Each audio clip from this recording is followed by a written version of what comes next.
हाय अरबों रुपए लगाकर खूबसूरत महल बनवाए, सोने के दरवाजे लगाए, मखमली कालीन बिछाए। एक फरिश्ता आकर कहता है, ओ मरने वाले, कहाँ गई तेरी कोठियां, कहाँ गए तेरे बंगले, कहाँ गई तेरी खूबसूरत पोशाकें, कहाँ गए तेरे लट्ठे के सूट, कहाँ गया तेरा दबदबा, कहाँ गई तेरी दहशत, तेरा जाहो जलाल कहाँ चला गया। हाय 4000 बंदा तेरा जनाजा पढ़ने के लिए आया था, लेकिन तेरे साथ जाने के लिए एक भी तैयार नहीं है। जनाजा पढ़ते ही सब लोग एक एक करके वापस चले गए। हाय मखमली कालीनों पर सोने वाले को मट्टी के बिस्तर पर सुलाने के लिए आज कब्र में उतारा जा रहा है, लेहद के अंदर उतारा जा रहा है।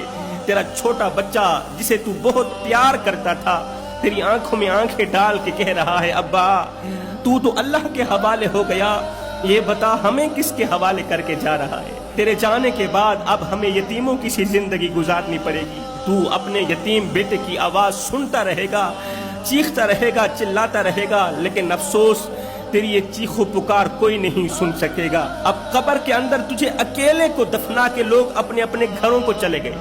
तू अंधेरी कब्र में अकेला और तन तनहा रह गया, तन तनहा रह गया। ए बंदे, मुराकबा किया कर।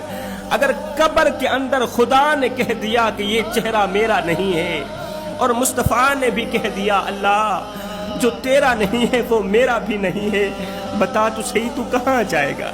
और जिसको खुदा और उसका रसूल ठुकरा दे वो तो मारा जाता है, वो तो तबाह हो जाता है, वो तो बर्बाद हो जाता है, उसका तो सत्यानाश हो जाता है। 10-10 हजार रुपए देकर हमाम में जाकर चेहरे की खूबसूरती बनाने वालों, अगर ये चेहरा कब्र में नाकाम हो गया तो फिर इस कदर चेहरे को सजाने का क्या फायदा। अगर ये चेहरा लहद के अंदर नाकाम हो गया फिर 10-10 हजार रुपए लगाने का क्या फायदा।